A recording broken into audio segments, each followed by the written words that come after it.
शेतकरी आपल्यासोबत आहेत. पावसानं आधी झालेला आहे का पीक विम्या संदर्भात काही मागणी काही मदत मिळालेली आहे की अजूनही चिंतित? बघा, तुम्ही सर्वांनी बघितलं असेल की इथं अस्मानी आणि सुलतानी जे वारा आला त्यामुळे खूप शेतकऱ्यांच्या जी केळी होती ती भुईसपाट झालेली आहे आणि ती थोडीशी वाचलेली आहे. त्यामध्येही पीक विमा कंपनीचं जर तुम्ही बघाल तर त्यांनी आधी सर्वांना नोटीस दिल्या की तुमच्या तिथं पीक नाही आहे म्हणून त्या नोटीस देऊन ते कॅन्सल केलेल्या आणि जे राहिलेल्या बागा होत्या त्यातही आता तुम्ही बघाल तर त्यांनी क्षेत्र जे आहे ते अर्धे करून टाकलेले आहेत.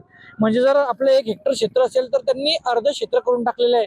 आणि मग शेतकऱ्यांना जर अशा परिस्थितीमध्ये जर संकटाचा सामना करावा लागला तर अजून त्यांनी आम्हाला असा मार दिलेला आहे वरून पीक विमा कंपन्यांनी. म्हणजे वरून एकेकडनं अस्मानी आणि सुलतानी संकटाचा मारा आणि एकेकडनं विमा कंपनीचा मारा, यामध्ये दुहेरी संकटामध्ये शेतकरी सापडला. तुम्ही काय सांगा?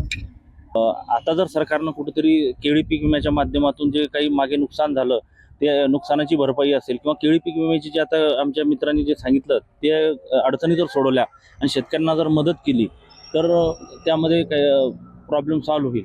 नाहीतर मग पेरणी झालेली दुबार पेरणी करताना बियाणं उपलब्ध करून देणं ही सरकारची जबाबदारी आहे. कारण नाहीतर येणाऱ्या काळामध्ये खूप मोठ्या संकटाला त्या ठिकाणी सामोरं जावं लागणार आहे. दुबारा पे रवी गोरे, TV9 मराठी, रावेर, जळगाव.